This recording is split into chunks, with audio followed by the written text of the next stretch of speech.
April 17, 1943. 25,000 feet above Bremen, Germany. The sky is ablade. Thin air cuts through the gaps in Lieutenant Robert Caldwell's oxygen mask as he grips the control yoke of Belle, a Boeing B-17 Flying Fortress.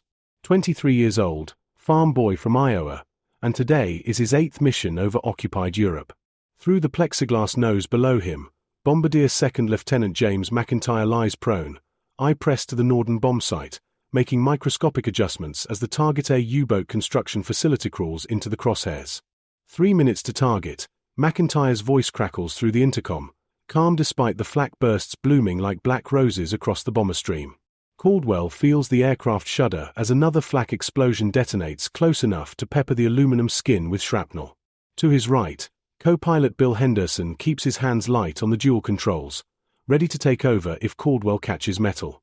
They've been trained to fly straight and level through the flak corridor, no evasive maneuvers, no matter how many pieces of German steel are trying to tear them from the sky. The Norden needs stability. The mission needs those bombs on target. Bandits. 11 o'clock high. Top turret gunner Staff Sergeant Mike Romano's voice explodes through every headset. The twin .50 caliber Brownings in his turret swivel upward, already tracking. Caldwell's eyes snap left and up. They're against the ice-blue vault of the stratosphere. He sees them. Messerschmitt Bf-109s, maybe 8 of them.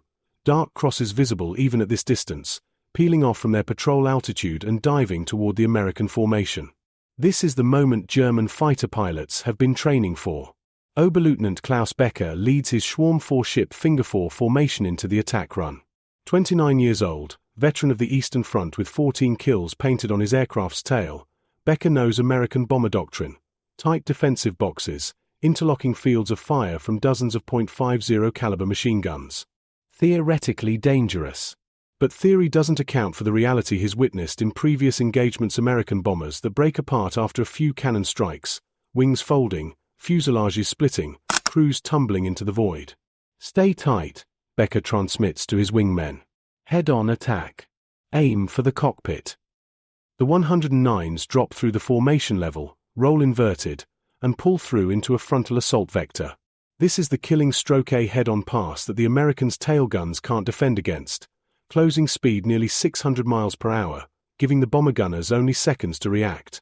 Becker's thumb hovers over the firing button. His wing-mounted 20mm cannons and nose-mounted machine guns are loaded, armed, ready to disintegrate another flying fortress.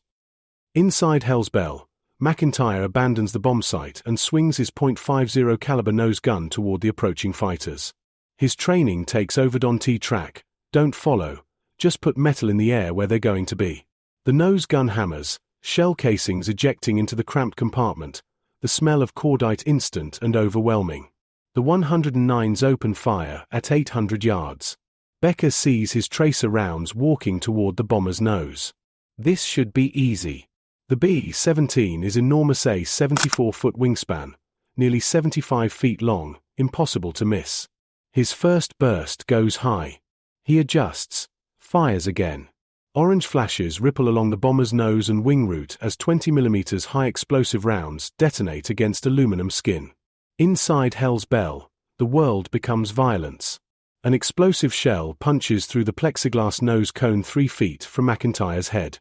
The detonation fills the compartment with white-hot shrapnel and a hurricane of 200 below zero air. MacIntyre screams not from pain but from primal shock as another round impacts the bulkhead behind him. The navigator's station erupts. Second Lieutenant Tom Patterson takes fragments across his right arm and shoulder but stays at his table, bleeding onto his maps. "We're hit." Henderson shouts, redundant but necessary, verbalizing what every crew member already knows. Caldwell feels impacts hammer through the control yoke strikes against the airframe, transmitting through the aircraft skeleton into his hands.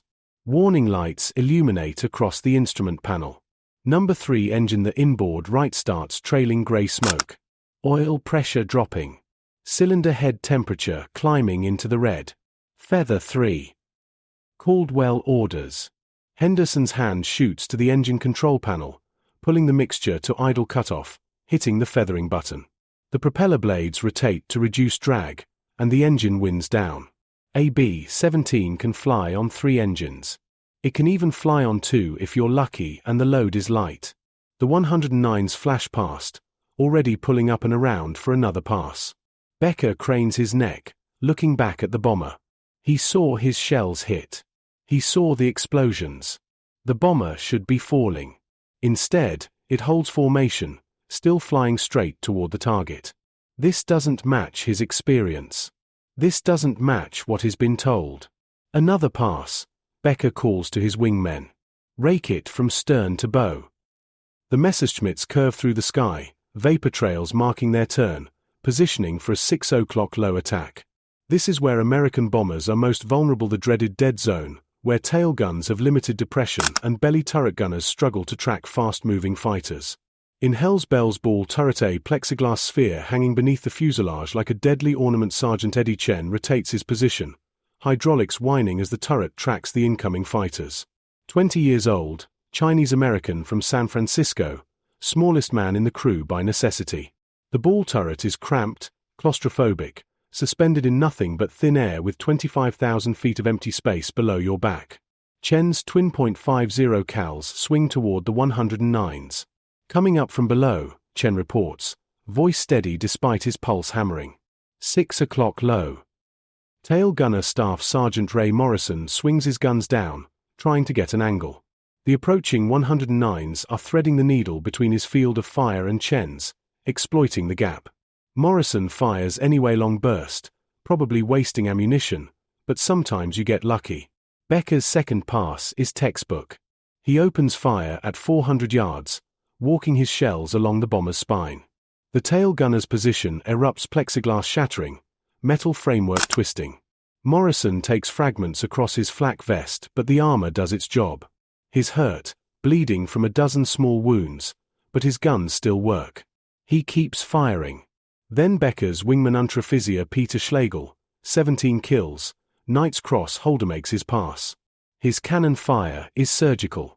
He aims for the bomber's waist section, where the fuselage is widest and the structural frames support the most stress. His 20mm rounds punch through the thin aluminum skin like it's paper. Inside the waist section, Staff Sergeant Mike Romano and Sergeant Joseph Batts Battaglia man the left and right waist guns, standing in the open windows in the freezing slipstream. Romano sees the fighter's muzzle flashes and instinctively ducks. The shells that would have decapitated him instead impact the aircraft's spine structural members, oxygen lines, hydraulic runs. The fuselage skin peels back in a 5-foot section. Daylight floods in through a gap you could fit a man through.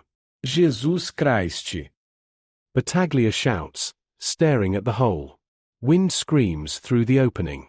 Loose equipment, oxygen hoses, ammunition belts, spent shell casings gets sucked toward the gap. Battaglia grabs a support beam as his feet slide toward the void. Romano keys his intercom. Pilot, waist gunner. We got a big hole back here. Real big. We're losing pressure. But hell's Belle keeps flying. The German fighters make 3 more passes before breaking off, fuel running low, ammunition expended. Becker counts the hits. He knows he struck this bomber at least a dozen times with 20mm cannon fire. He saw the nose explode. He saw the tail section get shredded. He saw shells detonate in the fuselage. He saw the engine shut down. The bomber continues toward Bremen. 30 seconds to target, MacIntyre calls out, back on the bomb site despite the wind shrieking through the shattered nose and blood running down his face from a dozen small cuts. His hands are numb. His goggles are frosted with ice. None of that matters. The U-boat pens are in the crosshairs. Caldwell holds the aircraft steady despite number 3 engine being dead, despite holes in 3 of the 4 rudder control cables, despite hydraulic fluid spraying across the cockpit windscreen. The yoke feels mush-damaged control surfaces, responding slowly but responding. Henderson works the throttles on the remaining 3 engines, keeping hell's Belle in formation. Bombs away. The aircraft lurches upward as 8 500-pound bombs release, 6 tons of death falling toward the German facility below. MacIntyre watches through the bomb site as the bombs fall in a perfect train, then pulls himself away from the site and collapses against the navigator's table, shaking from cold and adrenaline. "Let's go home," Caldwell says quietly. The formation begins its turn, a slow, deliberate banking maneuver that points the bomber stream back toward England. Below them, Bremen burns. Around them, other B-17s stream smoke and fire. Caldwell counts 3 bombers falling out of formation, one breaking in half, another spinning, a third simply inverted and diving. Parachutes bloom like dandelions. Some men will be captured. Some won't make it out. But hell's Belle is still flying. 5 miles behind the formation, Becker climbs back to altitude, confused and frustrated. He radios his report to ground control, multiple confirmed hits on one bomber. Heavy damage observed. Target remains airborne. These American aircraft are not like our intelligence briefings suggested. The response from ground control is skeptical. Confirm your report, Oberleutnant. How many hits? At least 12 cannon strikes. Multiple machine gun hits. Visible structural damage. 1 engine destroyed. Becker pauses, trying to process what he witnessed. The bomber's fuselage is opened like a can. I could see through it. Still flying in formation. The intelligence officer at ground control makes a note. This isn't the first such report they've received. It won't be the last. But nobody quite believes these reports until they see it themselves. The American B-17 Flying Fortress is earning its name the hard way by refusing to die. Inside hell's Belle, the crew performs damage control. Romano and Battaglia stretch a canvas top across the massive hole in the fuselage, tying it down with cargo straps. It doesn't seal the opening, nothing could, but it breaks the worst of the wind. Patterson wraps his arm with sulfur powder and bandages from the medical kit, working one-handed while still calculating navigation headings. Morrison in the tail reports he can still fire his guns despite the destroyed plexiglass around him. Chen cranks the ball turret up and climbs back into the fuselage, then helps Romano and Battaglia clear the expended shell casings that carpet the waist section like brass snow. Kowalski in the top turret does a visual inspection of the wings and reports back, got holes in the left wing but nothing near the fuel tanks. Right wing looks okay, except where they shot up number 3 engine. Tail's pretty beat up but still attached. Still attached becomes the standard for the day. They cross the North Sea at 8,000 feet too low, burning too much fuel to maintain altitude with one engine dead and damaged control surfaces creating drag. Caldwell keeps the nose up through sheer will and Henderson's constant throttle adjustments. The remaining 3 Wright R1820 Cyclone engines roar at maximum continuous power, cylinders running hot, oil consumption climbing. If they lose another engine over water, they're swimming. They don't lose another engine. The English coast appears through the morning haze-white cliffs and green fields and stone villages that mean safety. Caldwell lets himself believe they might actually make it. The airfield at Basingbourn appears on the horizon. He calls the tower, "Tower, hell's Belle requesting priority landing." Heavy damage, 1 engine out, multiple casualties. Roger, LS Belle.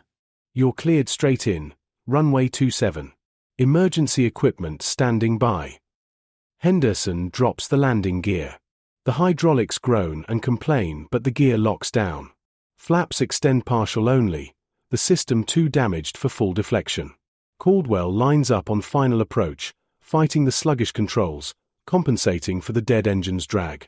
The runway rises to meet them. The B-17 touches down hard, too fast, too heavy, too damaged to make a gentle landing.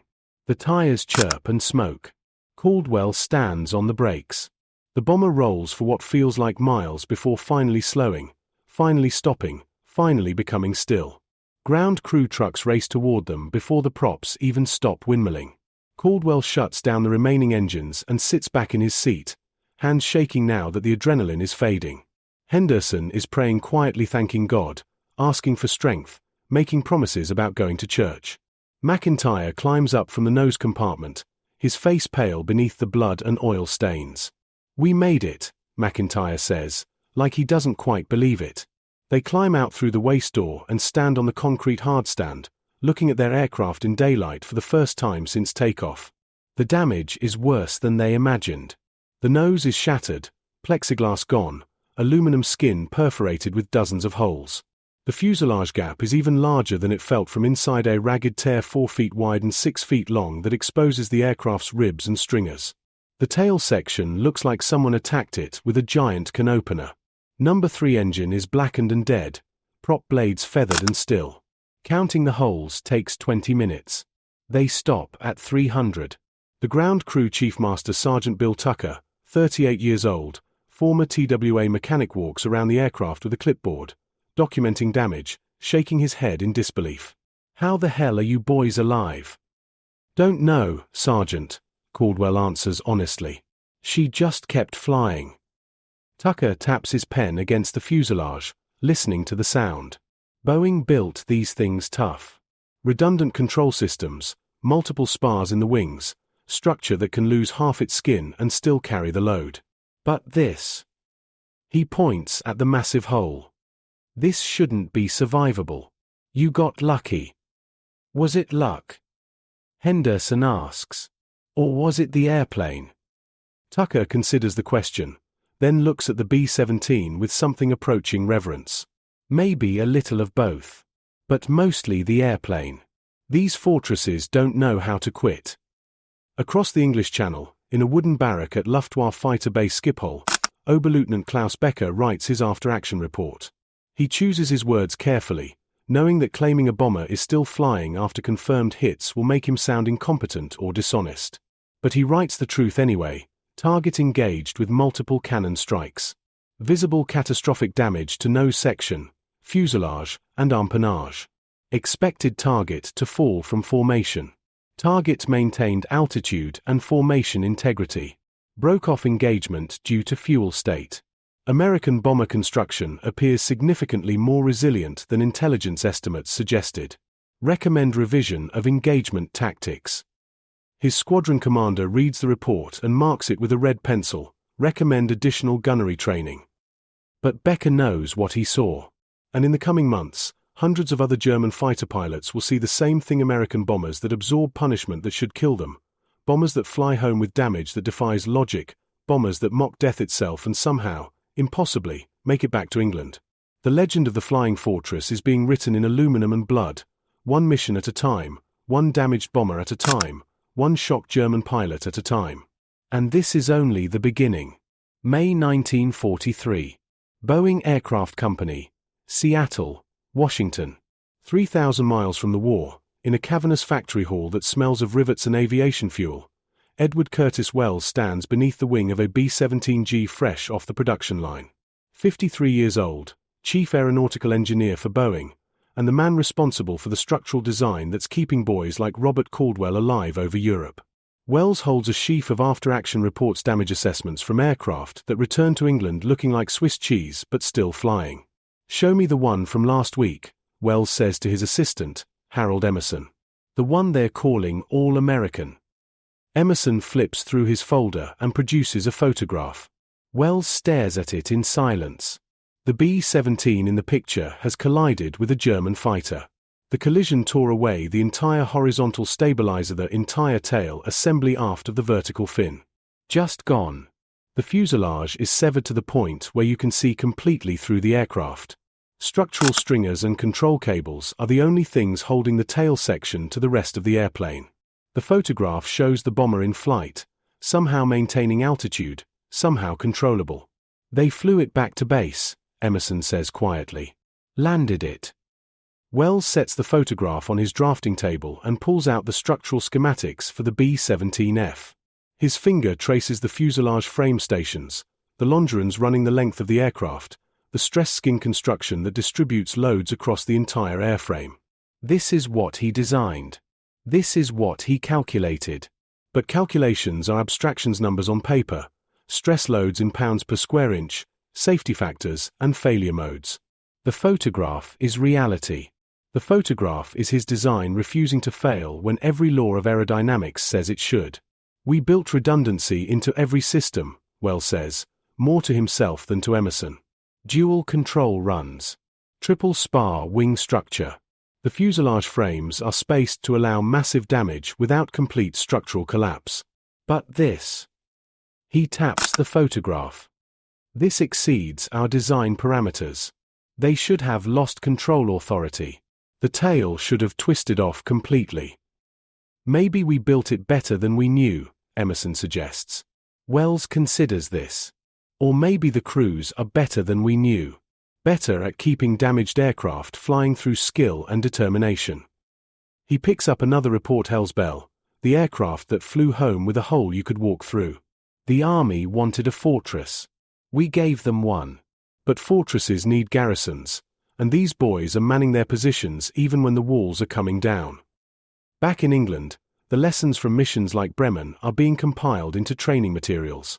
At the 91st Bomb Group's headquarters at Basingbourn, Intelligence Officer Captain Richard Harrison reviews gun camera footage from German fighters. The footage shows American bombers absorbing hits that should be fatal: wings punctured, engines exploding, control surfaces shredded yet maintaining formation. Harrison is building a briefing for new crews, trying to explain what makes these bombers so resilient and why German pilots are reporting such frustration.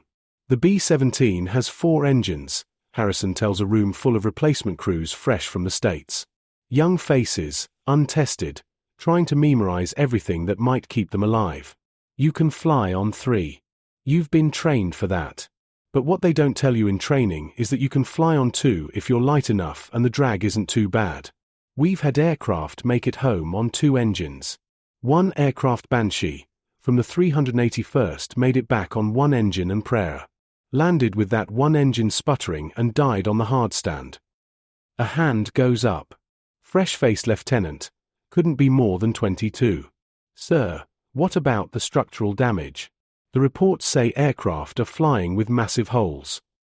That's the fortress doctrine, Harrison explains. Boeing designed the airframe with redundancy. Every critical system has a backup. Most have 2 backups.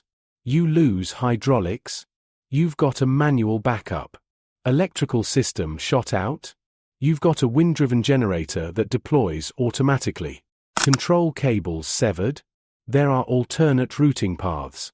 The wings have 3 main spars. You can lose one, even lose most of another, and the wing still carries the load. Harrison clicks to the next slide: a diagram of the B-17 structure. The fuselage is semi-monocoque construction. The skin carries some of the load, but most of it goes through these internal frames and longerons. You can blow holes in the skin and the structure holds. We've seen aircraft land with 30, 40, 50 square feet of skin missing. Still flying because the skeleton is intact. Another question: what about the German fighters, sir? What are they learning? They're adapting, Harrison admits. Initial attacks were head-on passes or tail chases. High-speed firing runs. The problem is they weren't concentrating fire on critical areas. They were scoring hits all over the aircraft fuselage, wings, stabilizers, but not enough hits in any one place to cause catastrophic failure. Now they're getting smarter. They're targeting engines, trying to set fires. They're aiming for the cockpit to kill or incapacitate the pilots. They're focusing on the wing routes where the fuel tanks are located. The room goes quiet. These young men are doing the math in their heads. If the Germans are getting smarter, that means fewer aircraft coming home, which means lower survival odds, which means empty chairs in the mess hall. Harrison sees their faces and softens his tone. But here's what you need to remember: the Germans are running the same calculations. They're expending ammunition and fuel attacking our formations. They're taking losses from our defensive fire. And at the end of the day, even with improved tactics, our bombers are still making it to target. Still dropping bombs. Still coming home. That's what matters. June 23, 1943. 29,000 feet above the Ruhr Valley. First Lieutenant David McCarthy pilots Memphis Belle through a flak field that looks like hell's own fireworks display. Black puffs of 88mm anti-aircraft fire bracket the formation, each explosion a potential death sentence. 25 missions. This is number 25. If he makes it back today, he goes home. His crew goes home. They'll be the first to complete a tour in the European theater. They'll be heroes. They'll be alive. If they make it back. The flak shell that nearly kills them detonates 30 feet below the aircraft. Shrapnel sleeps upward in a cone of steel fragments, punching through the aluminum belly like buckshot through tin foil. Ball turret gunner Staff Sergeant Cecil Scott takes the full force of it. The plexiglass sphere disintegrates. Scott's body armor saves his life. The heavy flak vest stops most of the fragments, but not all. He takes steel in both legs and his left arm. Blood immediately begins pooling in the turret. Ball turret to pilot. I am hit. I'm hit bad. Waist gunner Sergeant Casimir Narstal responds immediately. He cranks the manual override to rotate the ball turret so the hatch faces upward into the fuselage, then pulls Scott out of the shattered sphere. Blood everywhere. Narstal applies tourniquets to both legs, working with practiced efficiency despite his hands shaking. Morphine from the medical kit. Sulfur powder on the wounds. Pressure bandages wrapped tight. He's stable, Narstal reports to McCarthy. But he needs a hospital soon. McCarthy doesn't have that option. They're over Germany. The target synthetic rubber factories at Hulses still 10 minutes ahead. The mission profile demands they continue. Memphis Belle continues. But now they're flying without a ball turret, and the Germans know it. Fighters below can see the shattered turret hanging uselessly beneath the fuselage. That's an invitation. Focke-Wulf FW-190s move into position for a 6 o'clock low attack, exploiting the gap in the defensive fire. Top turret gunner Staff Sergeant Harold Locke swivels his guns down as far as they'll depress, trying to cover the approach vector. It's not enough. The FW-190s come in fast and low, cannons hammering. Their fire walks up the belly of Memphis Belle, stitching a line of holes from tail to nose. A 20mm shell detonates in the bomb bay. The explosion is catastrophic. 6,000 pounds of high-explosive bombs hanging on racks above a fireball.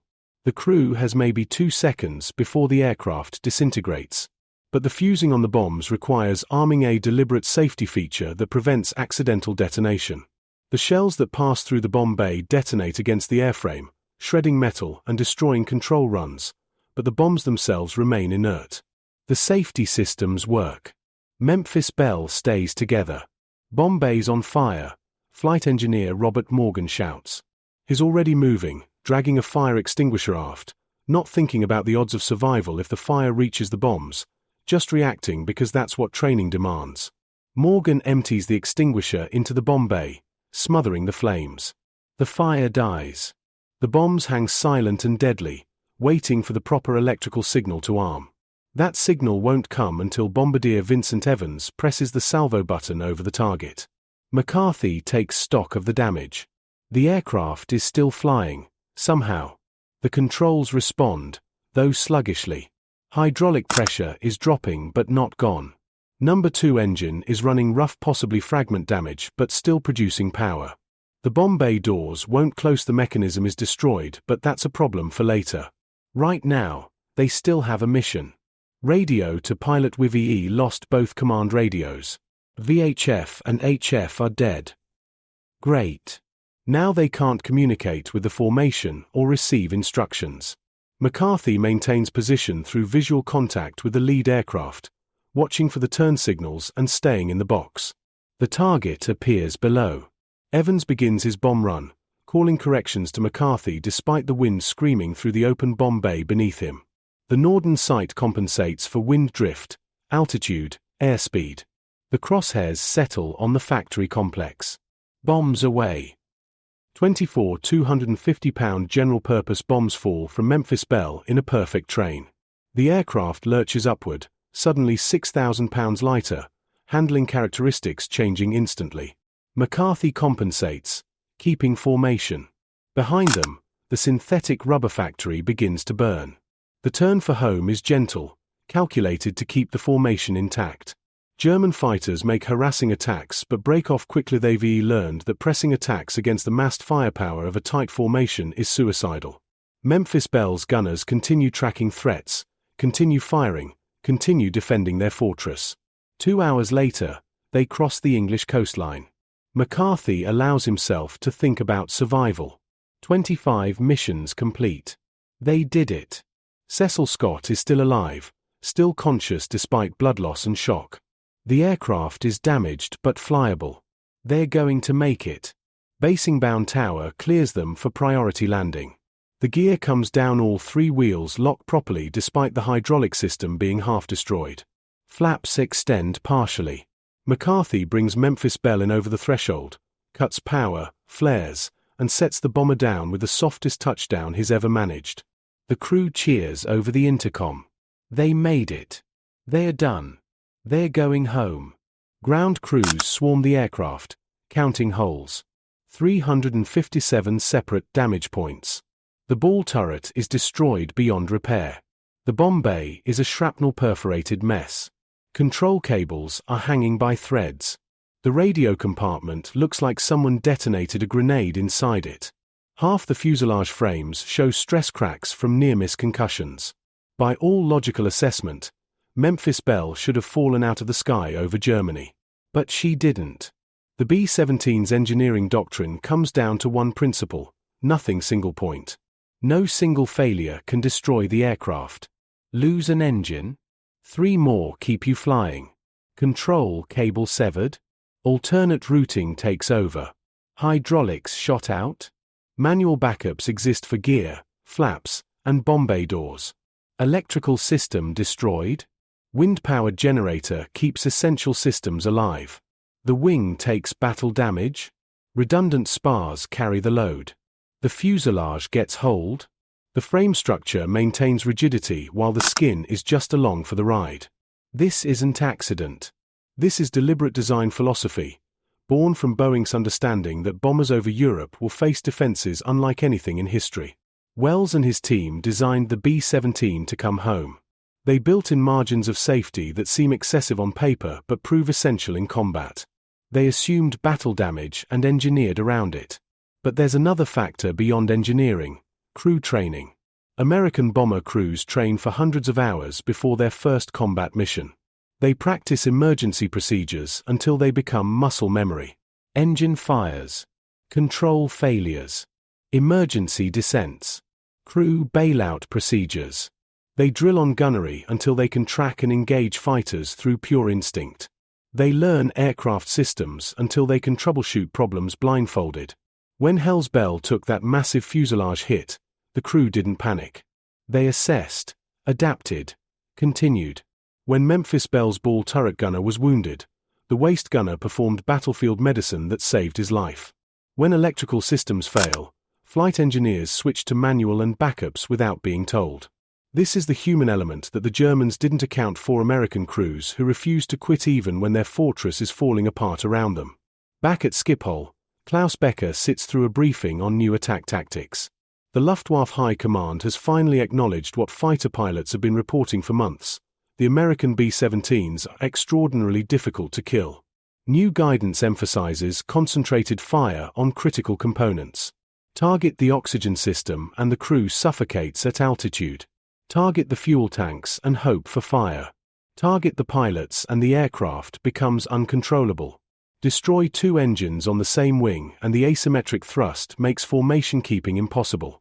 But implementing new tactics requires opportunity, and opportunity requires fuel. The Luftwaffe is starting to feel the squeeze of strategic resource allocation.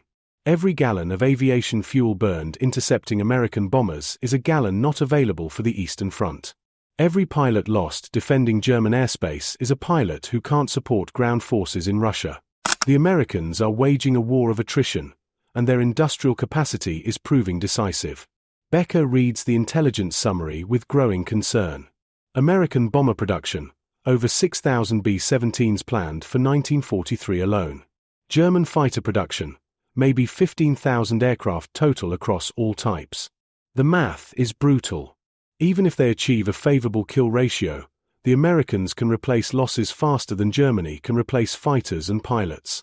"We're fighting a losing war," Becker tells his wingman over beers that evening. "The American bombers are too tough, and there are too many of them. We shoot down 10, and 15 more arrive next week. They lose 100 aircraft, and 200 more roll off the assembly lines. We can't win this through attrition." His wingman, young Lieutenant Fritz Weber, only 19, only 12 missions, doesn't he want to believe it. "But we're still getting kills.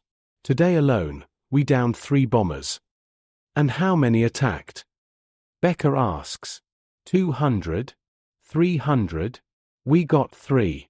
They still hit the target. They still dropped their bombs. They still flew home. That's not victory, Fritz. That's survival. And we're running out of time to survive. The strategic calculus is becoming clear to anyone willing to see it. The B-17 Flying Fortress is more than a bomber, it's a statement of industrial intent. America is telling Germany, we can build these faster than you can destroy them, we can crew them faster than you can kill the crews, and we can sustain losses that would break your air force. The Fortress doctrine isn't just about aircraft design. It's about overwhelming force backed by inexhaustible resources. And every damaged B-17 that makes it home, every bomber with holes you could walk through, every aircraft missing tail sections or engines or half its skin proves the doctrine works. These fortresses might not be invincible, but they're close enough. They absorb punishment, complete their missions, and return to fight again. That's the definition of resilience. The Germans are learning this lesson the hard way, one mission at a time, one shocked fighter pilot at a time. And the lesson is just beginning. August 17, 1943. 27,000 feet above Regensburg, Germany. The mission briefing called it a maximum effort strike, which is military speak for everyone who can fly goes. 376 B-17s launched from English airbases before dawn, targeting the Messerschmitt factory at Regensburg and the ball-bearing plants at Schweinfurt. The largest daylight bombing raid in history. The deepest penetration into German airspace yet attempted. And the Germans are waiting. Second Lieutenant Charles Brown flies Ye Olde Pub, a B-17F assigned to the 379th Bomb Group out of Kimbolton. 21 years old, West Virginia farm boy, 4th mission over Europe. His crew is green only. The tail gunner has more than 5 missions. They're in the low squadron, low group, the most vulnerable position in the formation, the spot where German fighters concentrate their attacks because stragglers and weak aircraft naturally fall to the back. The Luftwaffe hits them over the Belgian border. Brown sees them first, a massive formation of Bf-109s, FW-190s, maybe 60 aircraft, climbing from below in what German pilots call a company front attack. Every fighter in the formation opening fire simultaneously, a wall of cannon shells and machine gun bullets designed to overwhelm defensive fire through sheer volume. Bandits. 12 o'clock level. Lots of them. The German fighters open fire at 1,000 yards. The sky fills with tracer fire, green from German guns, red from American. The convergence of 200 machine guns and 60 cannons creates a maelstrom of metal that no aircraft should survive. Ye Olde Pub takes hits immediately. A 20mm shell detonates against the No. 2 engine, the inboard left. The cowling explodes, shrapnel shredding the air-cooled cylinders. The engine seizes, prop windmilling uselessly. Brown hits the feathering button, but nothing happens. The mechanism is destroyed. The unfeathered prop creates massive drag, pulling the aircraft left. Brown fights the controls, right rudder pressed to the floor, right aileron deflected, trying to keep the bomber in formation. Feather 2. Feather 2, co-pilot Spencer Pinky Luke shouts. It won't feather. Manual override. Luke reaches for the manual feathering controls, a backup system that uses compressed air bottles to rotate the prop blades. He pulls the handle. Nothing. The compressed air lines are severed. The propeller continues windmilling, creating drag equivalent to a barn door mounted on the wing. Then the No. 4 engine outboard right takes a direct hit. Hauptmann Egon Meyer leads this attack. 30 years old, veteran of North Africa and the Eastern Front, 25 kills, and a tactical innovator who pioneered the head-on attack doctrine now standard for German fighter pilots. He's flying a specially modified Bf-109G6 with underwing gondolas mounting additional 20mm cannons. When he fires, it's like the hand of God reaching out to smite. His burst catches Ye Olde Pub perfectly. Shells rip through the No. 4 engine, the wing root, and the fuselage section between the wing and cockpit. The engine explodes, not just fails, explodes, oil lines rupturing, fuel igniting, the entire power plant becoming a fireball on the wing. Fire streams back along the nacelle, fed by leaking fuel and 200-mile-per-hour winds. Brown pulls the fire extinguisher handle. CO2 floods the engine compartment, smothering the flames. The fire dies, but the engine is gone, completely destroyed, prop frozen in place. 2 engines down. 1 on each wing. Ye Olde Pub starts falling behind the formation. Everyone stay sharp, Brown orders over the intercom. We're gonna be on our own here. Staff Sergeant Richard Pachout in the tail turret watches the formation pull away, watches the gap widen. He keys his NC, pilot, tail. We got fighters lining up behind us. They know we're wounded. Meyer sees the straggling B-17, sees the dead engines, sees opportunity. He radios his squadron, damaged bomber falling behind the formation. All aircraft, concentrate on this target. He won't make it home. 6 Bf-109s peel off from the main engagement and turn toward Ye Olde pub like sharks following a blood trail. The next 15 minutes are masterclass in violence. The German fighters make repeated passes heading, 6 o'clock high, 3 o'clock level, 9 o'clock low, attacking from every angle, exploiting every gap in the defensive fire. Brown's gunners fire back desperately. Top turret gunner Staff Sergeant Alex Yelasanko empties belt after belt, the twin .50 cals so hot the barrel jackets glow red. Ball turret gunner Sergeant Hugh Eckenrode tracks fighters through impossible angles, firing until his ammunition cans run dry. The waist gunner Sergeants Lloyd Jennings and Ul Sadok stand in the freezing slipstream, exposed to enemy fire, shooting at targets moving at closing speeds over 500 miles per hour. The Germans score hit after hit. A 20mm shell penetrates the nose section and detonates beside Navigator 2nd Lieutenant Ul Sadok station. The explosion tears through the cramped compartment, shrapnel shredding maps and instruments. Sadok takes fragments in his left shoulder and side but stays at his table, blood soaking through his flight suit, still calculating headings. Another shell punches through the radio compartment. Radio operator Technical Sergeant Richard Pachout's equipment explodes in sparks and smoke. All communications gone. They're isolated, alone, unable to call for help or relay their position. The oxygen system takes multiple hits. Lines severed, bottles punctured, regulators destroyed. The crew switches to walk-around bottles. Portable oxygen supplies good for maybe 30 minutes each. After that, they'll have to descend below 10,000 feet or suffocate. The number 3 engine inboard right, the only engine on the right side still running, starts streaming oil. Pressure dropping. Temperature rising. Brown knows what this means. Another engine failure is imminent. When number 3 dies, they'll be flying on one engine. A B-17 cannot maintain altitude on one engine.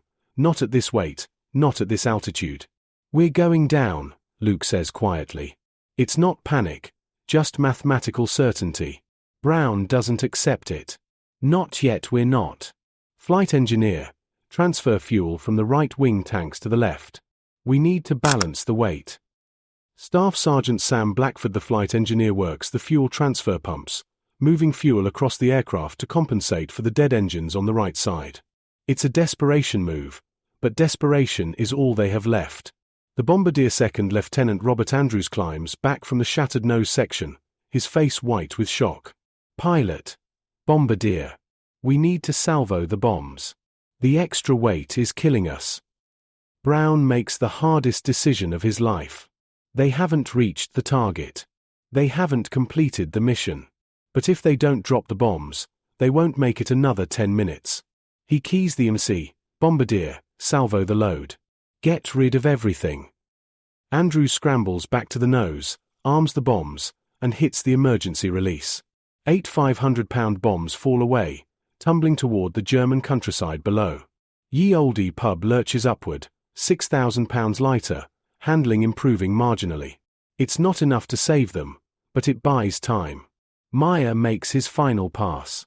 He's out of cannon ammunition, but his machine guns still have rounds. He closes to 300 yards, dangerously close, well within range of the bomber's defensive fire, and opens up with his cowl-mounted guns.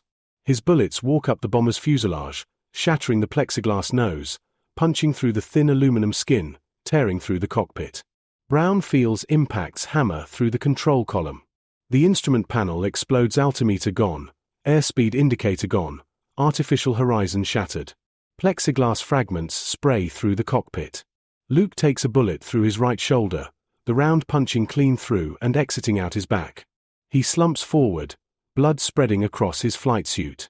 Pinkies hit. Brown shouts, "I need help up here."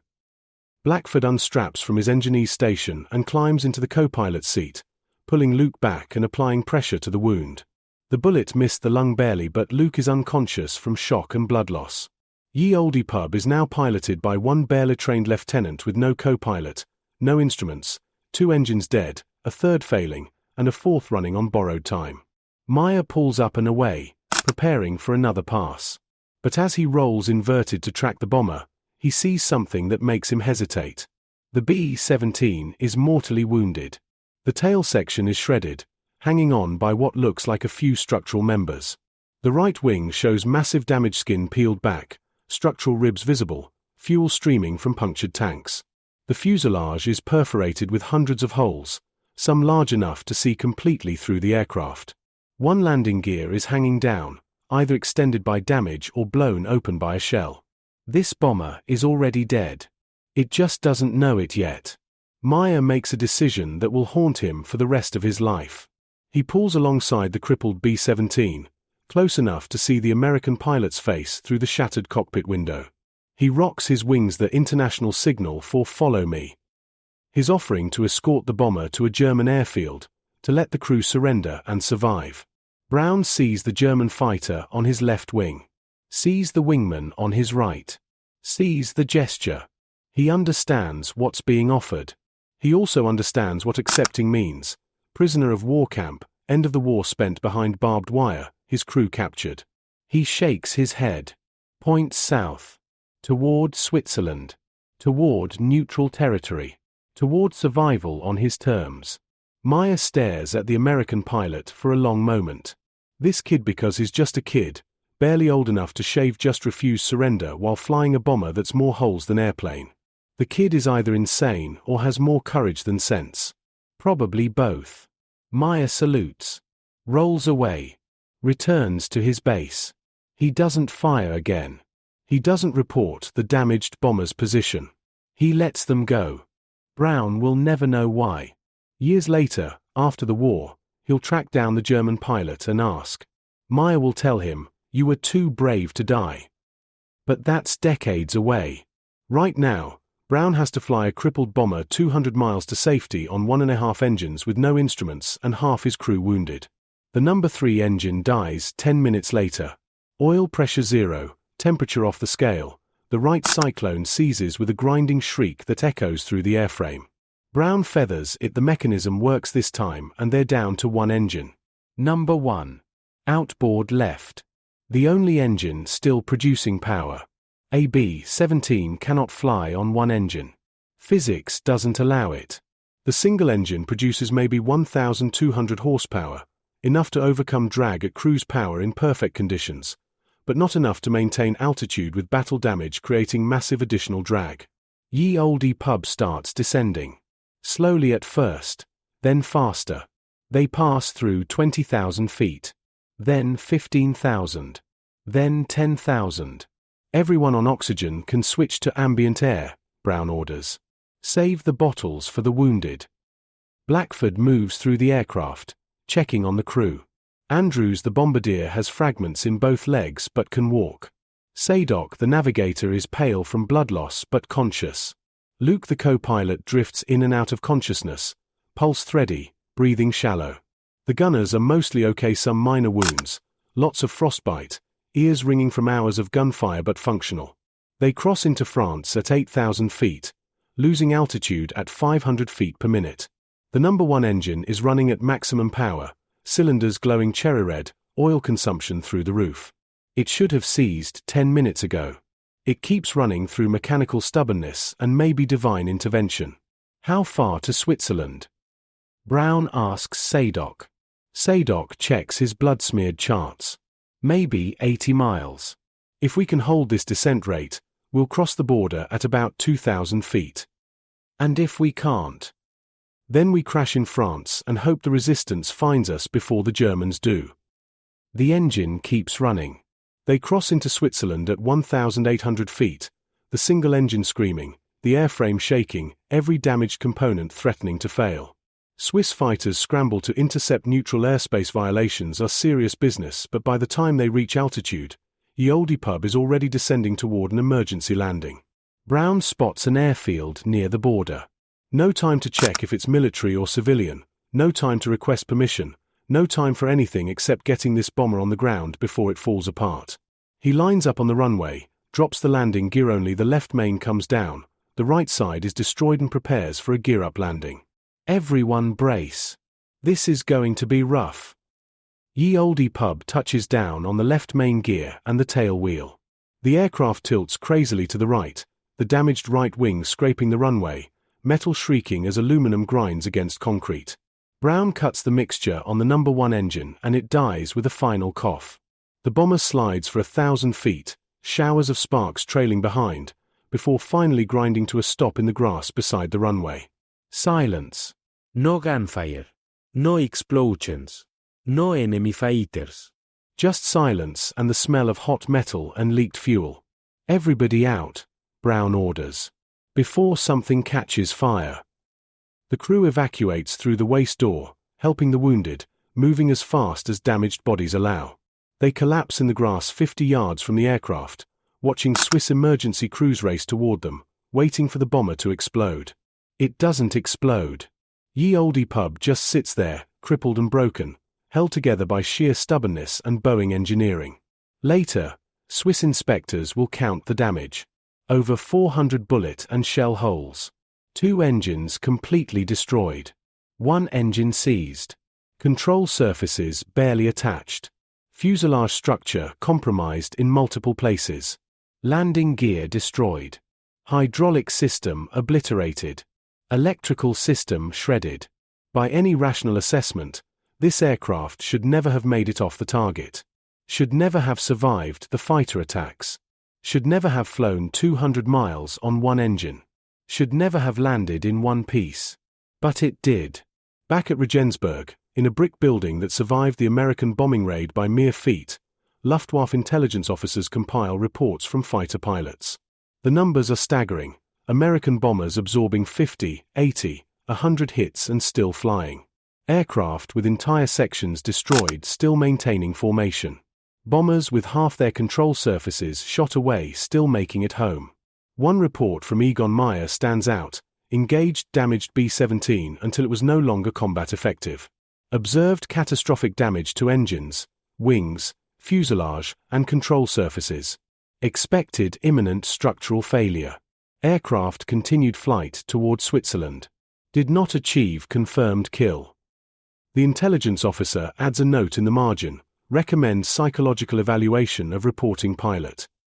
But Meyer doesn't need evaluation. He knows what he saw.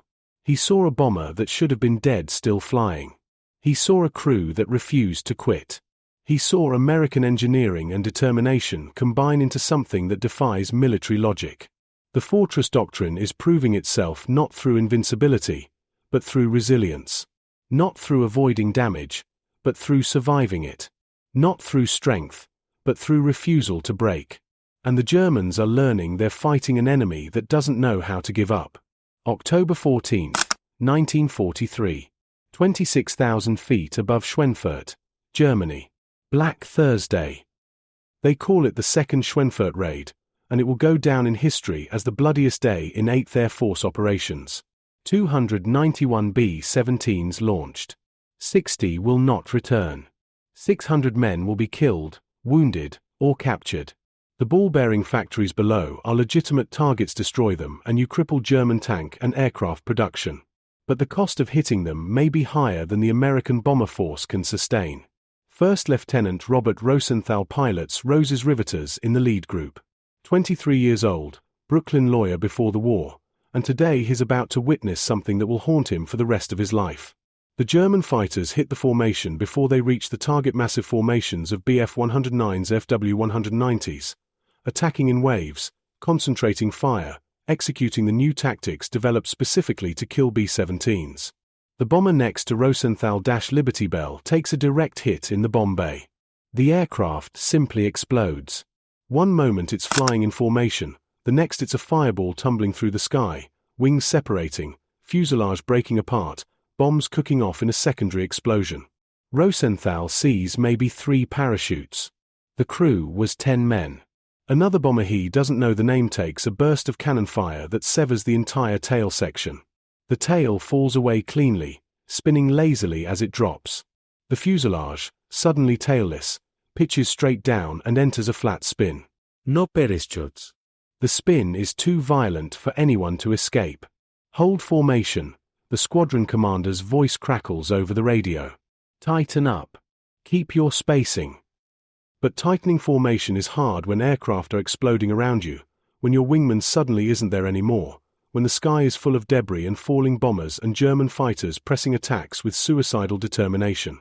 Rosenthal sees a B-17 with both outboard engines on fire, falling behind the formation, German fighters swarming around it like wolves around wounded prey. He sees another bomber with half its left wing missing, somehow still airborne, somehow still controllable, the pilot performing a miracle just keeping it in the sky. He sees a third bomber collide with a German fighter both aircraft disintegrating in a fireball that rains burning metal across the formation.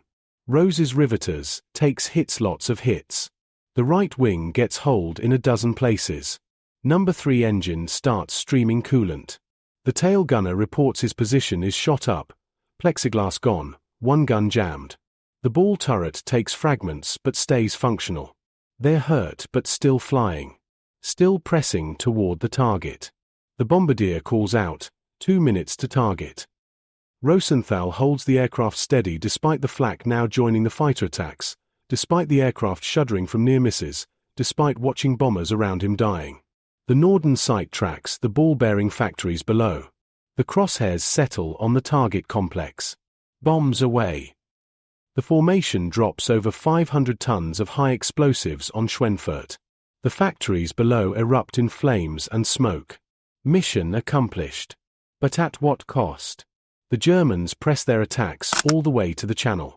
Rosenthal watches the formation shrink, watches bombers fall one by one, watches the sky fill with parachutes and debris. By the time they cross into England, his group has lost 15 aircraft, 15 crews, 150 men gone. Rose's riveters lands at Thorpe Abbotts with over 200 holes, one engine dead, hydraulics barely functional. The ground crew chief takes one look at the damage and shakes his head. How the hell did you get this thing home, sir? Rosenthal doesn't have an answer. He's exhausted, shaking, processing what he just witnessed. 60 bombers lost. The worst single-day loss in 8th Air Force history. The Germans proved they could make the bomber offensive too costly to sustain. But here's what the Germans didn't understand. America's industrial capacity makes losses sustainable. Boeing, Douglas, Lockheed, the factories are producing bombers faster than the Luftwaffe can shoot them down. The crews lost today will be replaced by new crews training in the States. The aircraft destroyed over Germany will be replaced by fresh B-17s rolling off assembly lines. The Fortress doctrine isn't just about individual aircraft surviving, it's about the entire system being able to absorb catastrophic losses and continue operating. December 1943.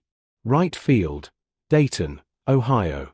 Colonel Curtis LeMay stands in a hangar examining battle-damaged bombers returned from Europe for analysis. LeMay is 37 years old, hard-charging, and responsible for developing the tactical formations that maximize defensive firepower. He's here to understand why some bombers survive and others don't. A team of engineers from Wright Field's aircraft laboratory has been studying the damage patterns. They've photographed every hole, catalogued every failure, analyzed every system breakdown. The data is revealing patterns. Show me the survivability analysis, LeMay orders. The lead engineer, a civilian named Abraham Wald, mathematician, statistician, presents a chart showing where returning bombers took damage. The wings show heavy damage. The fuselage shows heavy damage. The tail section shows heavy damage. Wald's recommendation, based on this data, would seem obvious. Add armor to the areas taking the most hits. But Wald sees something others miss. Colonel, we're looking at this wrong, Wald explains. These aircraft returned to base. The damage they show is damage they survived. We need to armor the places where we don't see damage because the aircraft that got hit there didn't come home. LeMay stares at the chart, understanding dawning. The engines show relatively little damage in the returning aircraft. That's not because engines aren't being hit, it's because bombers that take engine damage severe enough to destroy multiple engines don't make it home. Same with the cockpit. Same with the fuel tanks in the wing roots. You're saying we should armor the areas that look undamaged in our sample, LeMay says slowly. Exactly. This is survivorship bias. We're only seeing the aircraft that survived. The dead bombers would tell a different story if they could. This analysis will revolutionize aircraft protection doctrine. Additional armor gets placed around engines, cockpits, and fuel systems. Self-sealing fuel tanks get improved. Crew positions get better protection. The changes won't make B-17s invincible, but they'll improve survival rates for damage to critical systems. But the fundamental fortress doctrine remains unchanged: redundancy, rugged construction, and crews trained to keep flying even when everything is going wrong. February 1944. Luftwaffe Training Base, Pau, France. Oberleutnant Klaus Becker promoted after his successful combat tour now trains new fighter pilots in attacking American bomber formations. He's seen the evolution of the air war firsthand, from early easy victories to the current brutal attrition where German fighters die as often as they kill. The American B-17 is not an easy target, Becker tells his students. Young faces, eager, inexperienced, most won't survive their first 10 missions. Intelligence told us they would be. Intelligence was wrong. These aircraft can absorb damage that seems impossible. I have personally put over 20 cannon shells into a single bomber and watched it fly home. The students look skeptical. How can an aircraft survive 20 hits from 20mm cannon fire? Redundancy, Becker explains. The Americans designed these bombers with multiple systems for every critical function. You destroy one engine, they have 3 more. You cut one control cable, they have alternate routing. You hole the fuselage, their structure carries the load through internal frames, not the skin. And their crews. He pauses, remembering the pilot who refused surrender while flying a dying aircraft. Their crews don't quit, even when they should. He shows gun camera footage, actual combat film from his own missions and others. Bombers absorbing hits that should be fatal. Wings hold but still carrying the load. Tail sections shredded but still attached. Engines on fire but bombers maintaining formation. Aircraft with catastrophic damage limping home across the channel. Your goal is not to damage the bomber, Becker continues. Damage is easy. Killing it is hard. You must concentrate fire on critical areas. The cockpit to kill the pilots, the wing routes to ignite the fuel tanks, multiple engines to force them out of formation. And even then, he shows footage of a B-17 with 3 engines dead still flying. Even then they might make it home. One student raises his hand. Sir, if they're so hard to kill, how do we win? Becker doesn't have a good answer. The truth is the Luftwaffe is losing the attrition battle. American bomber production exceeds German fighter production. American pilot training programs produce more pilots than Germany can match. The fuel situation grows more desperate every month. And the bombers keep coming, wave after wave, day after day, grinding down German defenses through sheer persistence. We make every shot count, Becker finally says. We fight smart, we survive, and we hope the war ends before we all die trying to stop the unstoppable. May 1944. Basingbourn Airfield, England. Robert Caldwell, now a captain, squadron operations officer, walks the flight line during a stand-down day. Belle sits on her hardstand, scarred and patched but still flying. She's completed 43 missions now. 43 times over Germany. 43 times facing fighters and flak. 43 times coming home. The ground crew has replaced so many components that Caldwell jokes it's not the same airplane anymore, it's Belle's granddaughter, assembled from spare parts and stubborn refusal to quit. But the name remains. The nose art remains. The spirit remains. She's a tough old bird, Master Sergeant Tucker says, joining Caldwell beside the bomber. Seen a lot of crews come and go. Seen a lot of damage. But she keeps flying. How much longer? Caldwell asks. Tucker shrugs. Until she can't. That's the deal with these fortresses. They fly until something breaks that we can't fix. Until then, we patch the holes, replace the parts, and send her up again. Caldwell thinks about all the missions, all the close calls, all the times Belle should have gone down but didn't. The massive fuselage hole over Bremen patched now, but still visible if you know where to look. The engine that seized over Hamburg replaced, but the nacelle still shows fire damage. The tail section rebuilt after a fighter attack over Berlin. Every scar tells a story of survival. You know what the Germans call them. Tucker says, Die fliegenden Festungen. The flying fortresses. They meant it as a description, but it became a warning. These things won't die easy. Caldwell nods. That's Boeing's gift to us. They built an airplane that refuses to quit. Boeing built the airplane, Tucker corrects. But you boys fly it. You're the ones who bring it home with engines dead and controls shot up and half the crew wounded. The airplane is just aluminum and rivets. You make it a fortress. The truth is it's both. The engineering gives crews the tools to survive. The crews use those tools to achieve the impossible. Remove either element and the whole system fails. But together, they create something greater than the sum of parts. A bomber that earns its legendary status through blood and aluminum, through ingenuity and courage, through refusing to accept that some things are impossible. Epilogue. The legacy. By war's end, Boeing will produce over 12,000 B-17s. The losses will be staggering: roughly 4,700 aircraft destroyed in combat, tens of thousands of crewmen killed or captured. But the survivors will remember the fortress that brought them home. They'll remember engines that kept running when they shouldn't. Structures that held together against impossible odds. Systems that worked when everything else failed. German pilots will remember too, but for different reasons. They'll remember the frustration of putting dozens of hits into a bomber that refused to fall. They'll remember watching aircraft with catastrophic damage maintain formation.